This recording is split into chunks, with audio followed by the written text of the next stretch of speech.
নবী করিম সাল্লাল্লাহু আলাইহি ওয়াসাল্লাম ইরশাদ করলেন, যদি কোনো ব্যক্তি একটি কারখানা থাকে এবং সে উহাতে কাজকর্ম করে, তাহার কারখানা ও বাড়ির পথে 5টি নহর পড়ে, সে যখন কারখানায় কাজ করে তখন তাহার শরীরে ময়লা লাগে অথবা তাহার ঘাম বাইর হয়। অতঃপর সে বাড়ি যাওয়ার সময় প্রতিটি নহরে গোসল করিতে যায়, তাহার এই বারবার গোসল করার শরীরে কোনো ময়লা থাকে না। নামাজের উদাহরণ তদ্রূপ।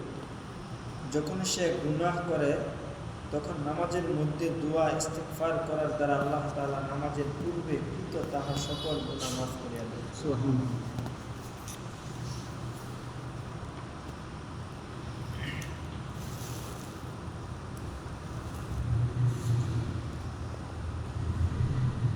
হযরত আবু হারুন আব্দি রহমাতুল্লাহ আলাইহিতে বর্ণিত আছে যে হযরত আবু সাঈদ খুদরি রাদিয়াল্লাহু তাআলা আনহু নবী করিম সাল্লাল্লাহু আলাইহি সাল্লামের ইরশাদ করিয়াছেন যে, তোমাদের নিকট পূর্ব দিক হইতে লোকেরা দ্বীনের ইলম শিক্ষা করিবার জন্য অতএব যখন তাহারা তোমাদের নিকট আসিবে, তোমরা তাহাদের সহিত সৎ ব্যবহার করিবে। হযরত আবু সাঈদ রাদিয়াল্লাহু তাআলা আনহু এর শাগির্দ হযরত আবু হারুন আব্দি রহমাতুল্লাহ আলাইহি বলেন, হযরত আবু সাঈদ রাদিয়াল্লাহু তাআলা যখন আমাদিগকে দেখিতেন তখন বলিতেন, খুশ আমাদের স্বাগতম তাহাদিগকে, যাহাদের ব্যাপারে রাসূল সাল্লাল্লাহু আলাইহি ওয়াসাল্লাম আমাদিগকে ওসিয়ত করিয়াছেন।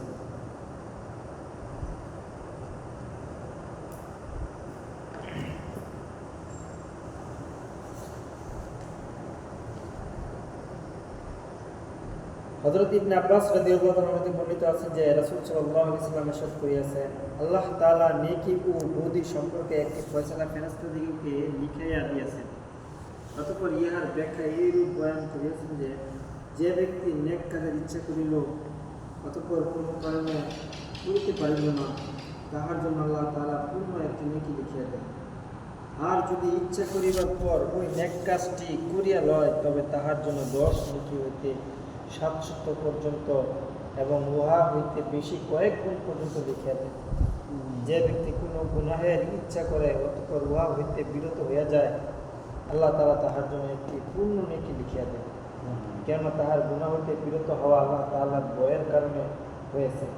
আর যদি ইচ্ছা করিবার পর সেই গুনাহ করিয়া ফেলে, তবে আল্লাহ তাআলা তাহার জন্য একটি গুনাহ লিখিয়া দেন।